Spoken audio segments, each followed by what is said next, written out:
Paralympic में जाने वाले खिलाड़ियों से आज प्रधानमंत्री नरेंद्र मोदी बातचीत करेंगे। जानकारी के अनुसार सुबह 11 बजे पीएम मोदी खिलाड़ियों से चर्चा करने वाले हैं। बता दें कि 24 अगस्त से 5 सितंबर के बीच पैरालंपिक खेलों का आयोजन जापान की राजधानी टोक्यो में होगा। यूएनएसए की आपात बैठक में अफगान प्रतिनिधि ने कहा कि आज मैं अफगानिस्तान की लाखों लोगों की ओर से बोल रहा हूं। मैं उन लाखों अफगान लड़कियों और महिलाओं की बात कर रहा हूं जो स्कूल जाने और राजनीतिक, आर्थिक और सामाजिक जीवन में भाग लेने की स्वतंत्रता खोने वाले हैं। उन्होंने कहा कि अफगान के लोग डर में जी रहे हैं। यूएनएसए की बैठक में भारत ने कहा कि हमारे पड़ोसी होने के नाते अफगानिस्तान की मौजूदा स्थिति हमारे लिए चिंता का विषय है। अफगानी पुरुष, महिलाएं और बच्चे लगातार भय की स्थिति में जी रहे हैं। पाकिस्तान के प्रधानमंत्री इमरान खान ने एक बार फिर साबित कर दिया कि वे तालिबान के समर्थक हैं। इमरान ने कहा कि तालिबान ने वास्तव में गुलामी की जंजीरों को तोड़ दिया है। पाकिस्तानी सेना और सरकार पर तालिबान को समर्थन और मदद के आरोप लगते रहे हैं। चीन ने भी तालिबान की तरफ दोस्ती का हाथ बढ़ाया है। चीन ने कहा कि वो अफगानिस्तान के तालिबान के साथ दोस्ताना संबंध विकसित करने के लिए तैयार है। बता दें कि पिछले दिनों तालिबानी नेता ने चीन के विदेश मंत्री से भी मुलाकात की थी। अफगानिस्तान में तालिबान के कब्जे के बाद से बड़ी संख्या में लोग देश छोड़कर भाग रहे हैं। इसी बीच काबुल एयरपोर्ट से रवाना हुए एक विमान से 3 यात्री नीचे गिर गए। इस घटना का वीडियो सामने आया है जिसमें 3 लोगों को गिरते हुए देखा जा सकता है। ये यात्री विमान के अंदर घुसकर जगह नहीं बना पाए थे। मध्य प्रदेश में बीजेपी की जन आशीर्वाद यात्रा का आगाज हो गया है। आज जो केंद्रीय मंत्री ज्योतिरादित्य सिंधिया यात्रा में शामिल होंगे। सिंधिया इंदौर, उज्जैन संभाग में लोगों का आशीर्वाद पाने निकलेंगे।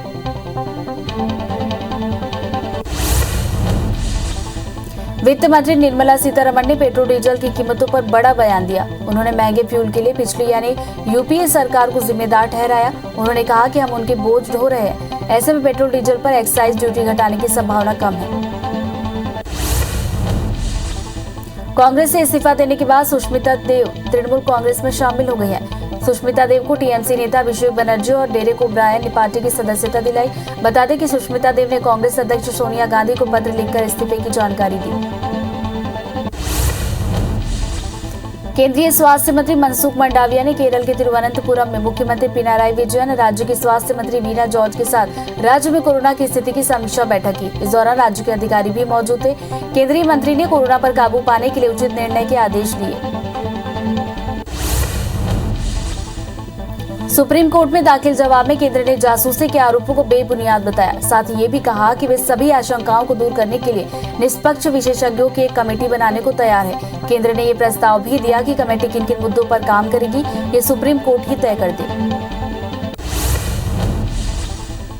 टेस्ट सीरीज के दूसरे मैच में टीम इंडिया ने इंग्लैंड को 151 रनों से हरा दिया।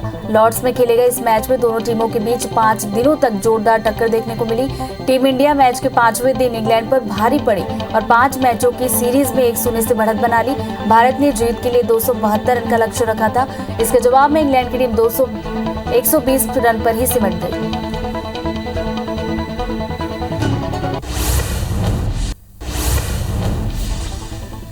अफगानिस्तान से अमेरिकी सैनिकों की वापसी के बाद पहली बार अमेरिकी राष्ट्रपति जो बाइडेन ने देश को संबोधित किया। उन्होंने कहा कि अफगानिस्तान में हालात अचानक बदल गए। इसका असर दूसरे देशों पर भी पड़ा है, लेकिन आतंकवाद के खिलाफ हमारी लड़ाई जारी रहेगी।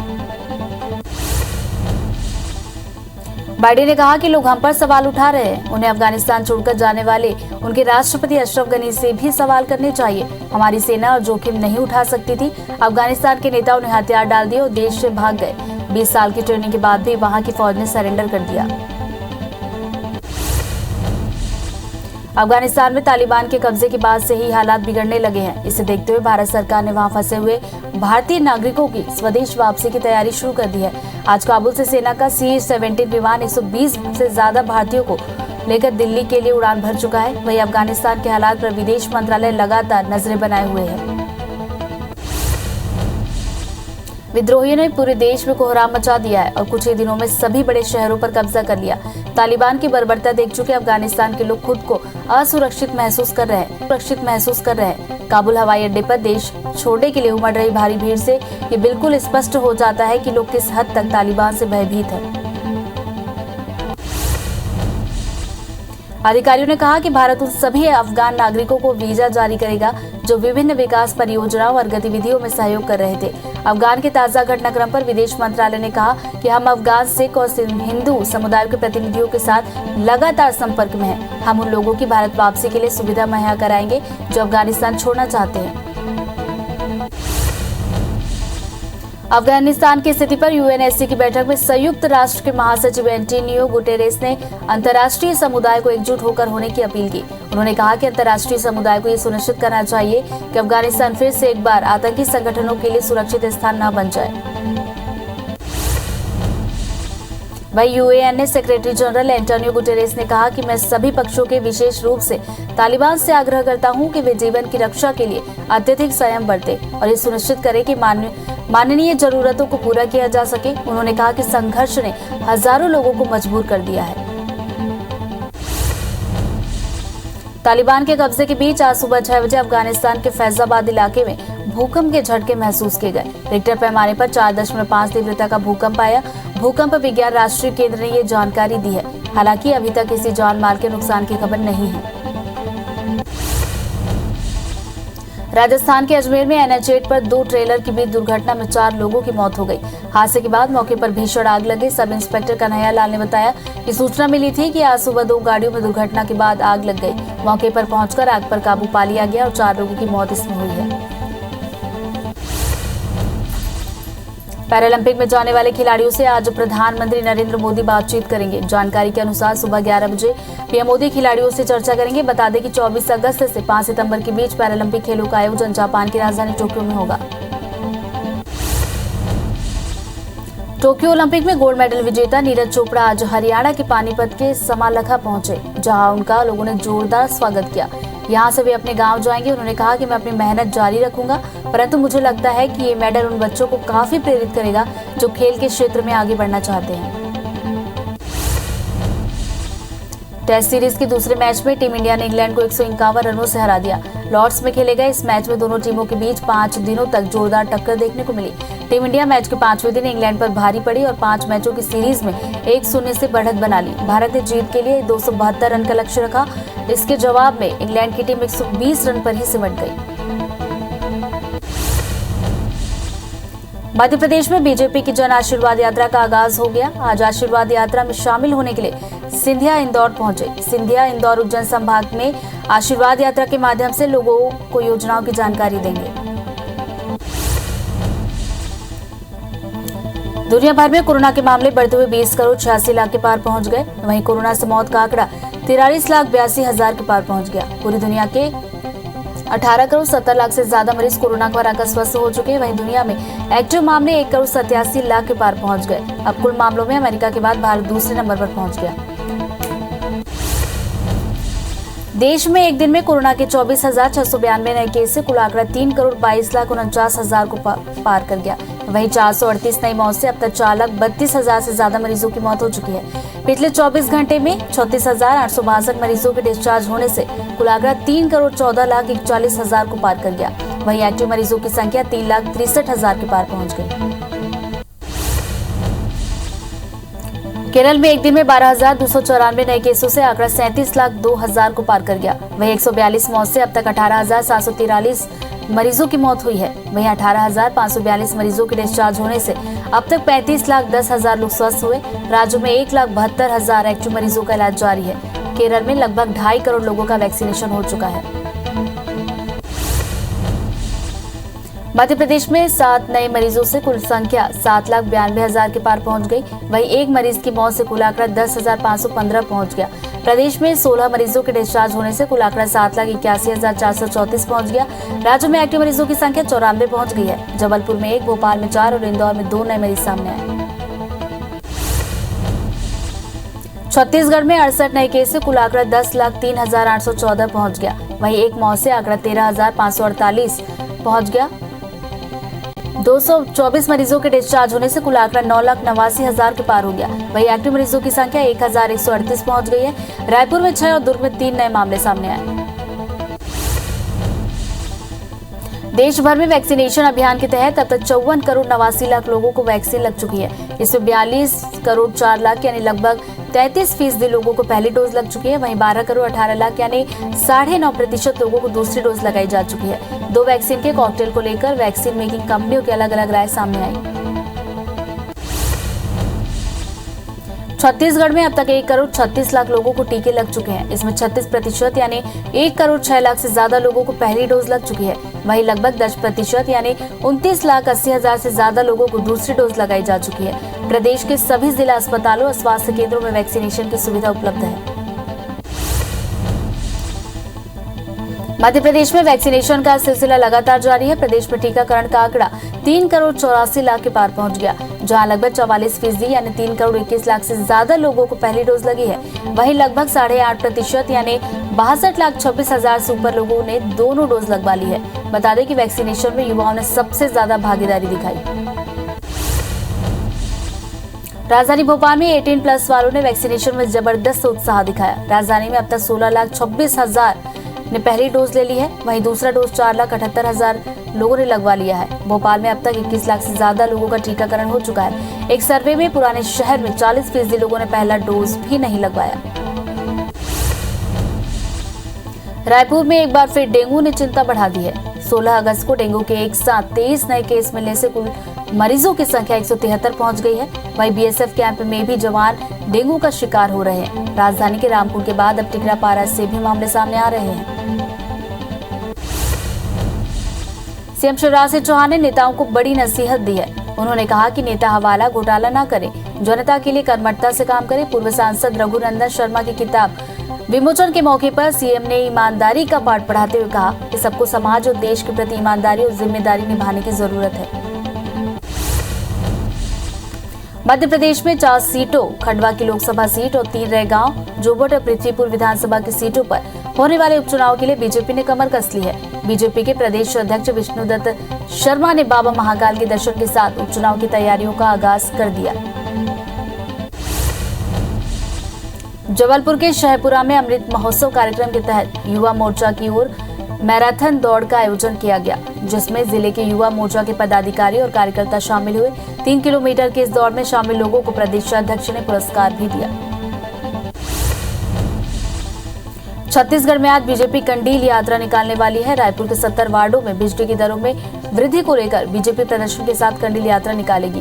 प्रदेश भर में बीजेपी कार्यकर्ता बिजली दरों में वृद्धि पर सरकार के खिलाफ प्रदर्शन करेंगे। वहीं महंगाई के मुद्दे में सरकार को घेरने की कोशिश की जाएगी। श्योपुर जिले में पटवारी अपनी मांगों को लेकर हड़ताल पर बैठ गए हैं। जिले के पटवारियों की हड़ताल पहले से तय थी, लेकिन श्योपुर में बाढ़ आने के कारण हड़ताल को आगे बढ़ा दिया गया। अब पटवारी अपनी मांगों को लेकर वीर सावरकर स्टेडियम के बाहर टेंट लगाकर धरने पर बैठ गए हैं। अभनपुर के शासकीय कन्या उच्चतर माध्यमिक शाला की लगभग 500 छात्राओं ने एसडीएम कार्यालय का घेराव किया। दरअसल कन्या स्कूल को Swami Atmanand English medium school में परिवर्तित कर दिया गया है, जिसके विरोध में छात्राओं ने प्रदर्शन करते हुए एसडीएम को 3 दिनों का अल्टीमेटम दिया।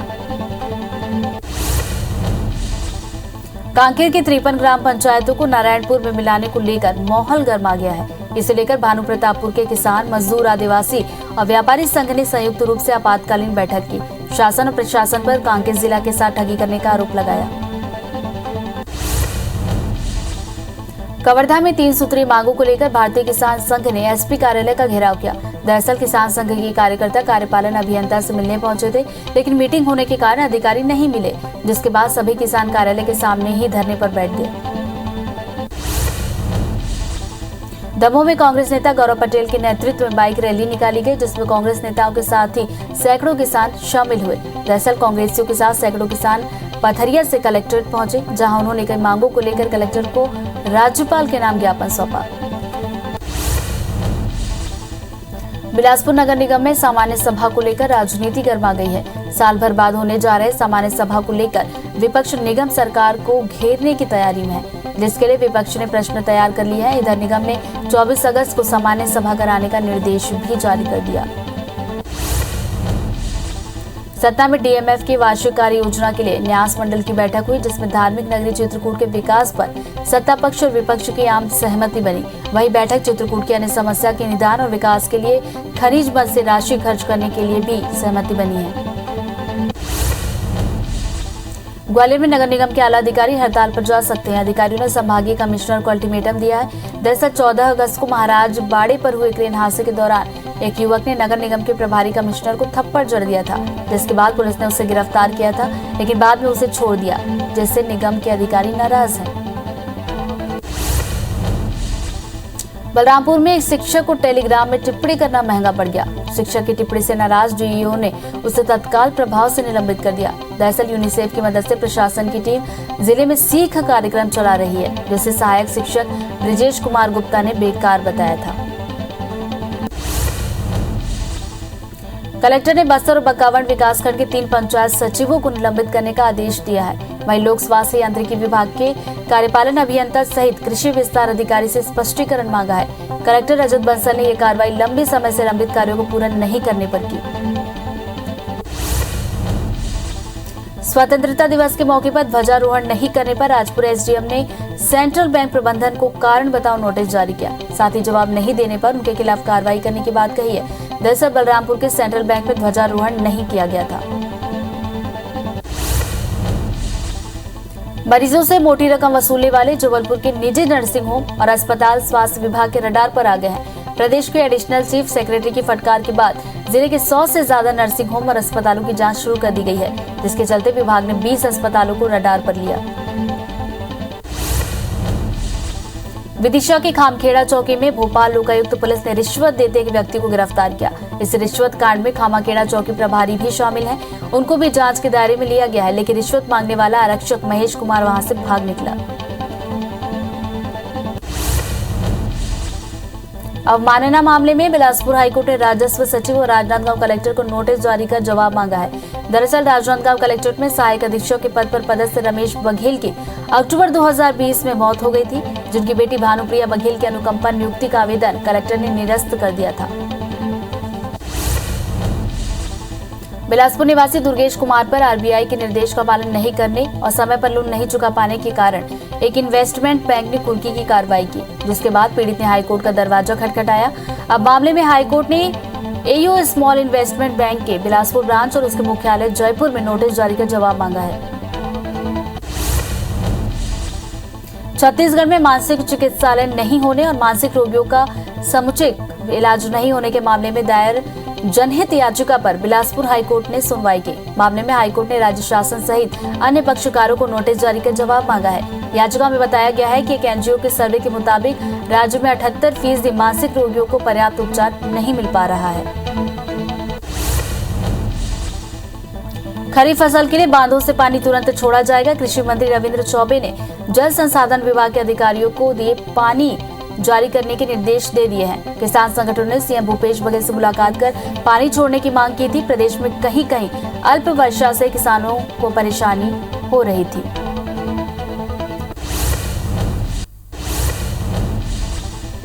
बिलासपुर में पौधारोपण के कार्यक्रम के लिए जा रहा ट्रैक्टर अचानक पलट गया। हादसे में ट्रैक्टर सवार एक बच्चे की मौत हो गई, वहीं कई बच्चे घायल हो गए, जिन्हें इलाज के लिए नजदीकी अस्पताल में भर्ती कराया गया।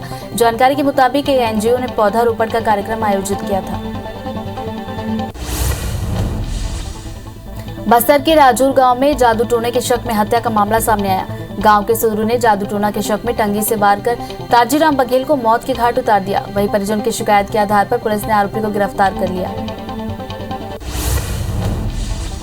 राजनांदगांव के मटपारा क्षेत्र में हुई हत्या मामले में पुलिस ने एक नाबालिग से 5 लोगों को गिरफ्तार किया। बता दें कि आरोपियों ने 15 अगस्त की रात को आपसी रंजिश के चलते मटपारा के रहने वाले प्रवीण यादव की हत्या कर दी थी। फिलहाल पुलिस मामले की जांच कर रही है। भिंड के बरोही थाना क्षेत्र में एक बुजुर्ग की हत्या कर बदमाशों ने डकैती की वारदात को अंजाम दिया। पुलिस के मुताबिक बदमाशों ने बुजुर्ग की लाठियों से पीट कर हत्या कर दी थी, फिर घर में रखे सामान लेकर फरार हो गए। फिलहाल पुलिस आरोपियों की तलाश में जुटी हुई है। सरगुजा के रकीली गांव में सांप के काटने से मां बेटी की मौत हो गई। मृतक महिला पति से विवाद होने के कारण मायके में रहती थी। बीती रात महिला अपनी बच्ची के साथ जमीन पर सो रही थी। इसी दौरान सांप ने दोनों को काट लिया, जिन्हें लेकर परिजन मेडिकल कॉलेज अस्पताल पहुंचे, जहां इलाज के दौरान दोनों की मौत हो गई। दुर्ग के रसमड़ा में रविवार को ही युवक की हत्या की गुत्थी पुलिस ने सुलझा ली है। साथ ही 3 आरोपियों को गिरफ्तार कर लिया है। पुलिस ने बताया कि मृतक और आरोपियों के बीच कुछ दिन पहले विवाद हुआ था, जिसको लेकर आरोपियों ने वारदात को अंजाम दिया था।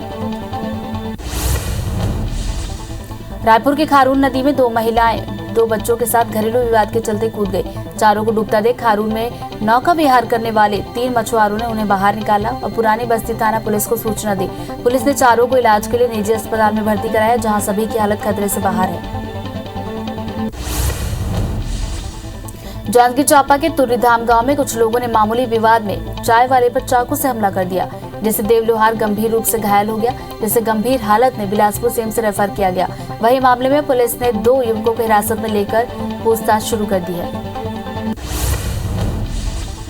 ग्वालियर के बंधोली गांव में शराब के नशे में 2 पक्षों में विवाद हो गया, जो इतना बढ़ गया कि एक पक्ष ने दूसरे पक्ष पर फायरिंग कर दी। इस दौरान बीच बचाव करने आए एक व्यक्ति को गोली लग गई, जिससे वो गंभीर रूप से घायल हो गया। वहीं सूचना पर पहुंची पुलिस ने घायल को अस्पताल में भर्ती कराया। कुआकोंडा पुलिस और डीआरजी की सर्चिंग टीम को बड़ी कामयाबी मिली है। एडेपार के जंगल में घेराबंदी कर पुलिस ने 3 नक्सलियों को गिरफ्तार किया, साथ ही इनके पास हथियार भी बरामद किए गए हैं। तीनों नक्सली विधानसभा उपचुनाव के दौरान छोटे गुडरा के सरपंच के हत्याकांड में शामिल थे। धार के पीथमपुर में 7 अगस्त को हुई लूटपाट मामले में पुलिस ने 7 आरोपियों को गिरफ्तार किया, साथ ही उनके पास से 2 लाख कैश, 1 पिस्टल, 3 बाइक और चेकबुक जब्त की है। आरोपियों ने सोनी ट्रेडर्स के कैशियर शेखर को गोली मारकर 3,35,000 की लूट की थी, जिसका मास्टरमाइंड कैशियर खुद था। आरंग के चुकरी गांव में बीती रात अज्ञात बदमाश ने दुर्गेश प्रजापति के सोने मकान का ताला तोड़ा और घर में रखे 75,000 कीमत के सोने चांदी के जेवरात सहित 45,000 कैश लेकर फरार हो गए। मामले में आरंग पुलिस ने अज्ञात के खिलाफ मामला दर्ज कर उसकी तलाश शुरू कर दी है।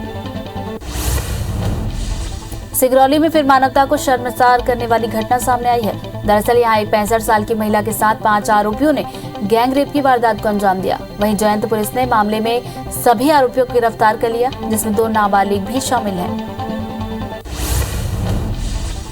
ग्वालियर में एक तांत्रिक ने युवती से झाड़ फूक के बहाने छेड़छाड़ कर दी।